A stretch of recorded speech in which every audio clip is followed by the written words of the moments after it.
नमस्कार मंडळी. तर आज आम्ही बघायला आलो होतो वडगावचा अष्टविनायक. इकडे बहुतेक म्हणतात की अर्धा किलोमीटरची तरी रांग आहे.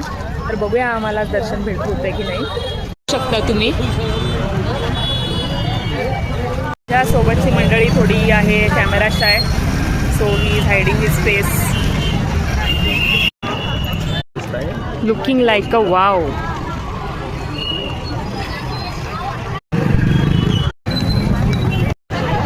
वाजलेले आहेत करेक्ट 11 आणि आम्ही मगापासून 10 मिनिटापासून तरी थांबलेलो आहे.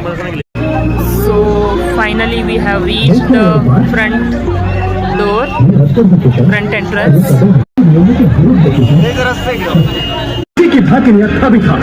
जिस रथ पर मैं बैठा हूँ पवन पुत्र हनुमान स्वयं तुम्हारे रथ की रक्षा कर रहे हैं. वो भी हिल गया. सोच अर्जुन, तू क्या चीज है. कुरुक्षेत्र का युद्ध अपने चरम पर था. अर्जुन के हर तीर पर कर्ण का रथ 10 कदम पीछे हट जाता था. अर्जुन, कर्ण मेरा सामना नहीं कर सकता. मेरे एक तीर से उसका रथ कांप जाता है. अर्जुन, तुमने एक बात नहीं देखी. जब तुम तीर चलाते हो कर्ण का रथ 10 कदम पीछे हटता है. ठीक है, जिसे हनुमान रक्षा दे रहे हैं वो भी काम रहा है. तो सोचो कर्ण की शक्ति क्या होगी.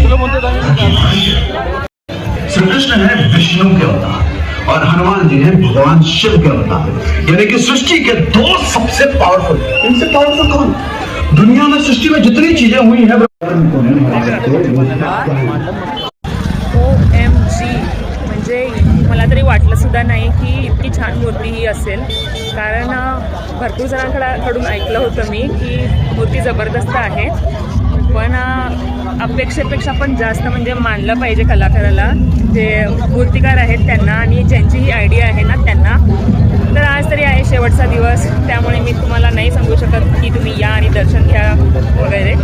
पण उद्या आहे विसर्जनाचा दिवस, तर बहुतेक तुम्हाला दर्शन होईल सुद्धा.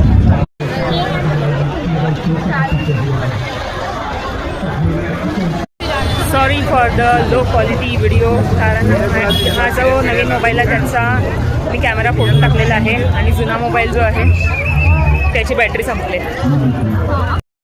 गर्दी खूप जास्त असल्यामुळे चांगल्या प्रकारे मी व्हिडिओ कव्हर केले नाही. तर अशा प्रकारे आमचं वडगावच्या अष्टविनायकाचं दर्शन पूर्ण झालेलं आहे. तर लवकरच भेटूया नवीन व्हिडिओमध्ये. सकाळची घ्या. थँक्यू. बाय. कोणी आहे का माझ्यासोबत ब्लॉग बनवायला. हे महाशय खूपच कॅमेरा शाय आहेत, बाकीचे सगळे सुद्धा. So is anyone there.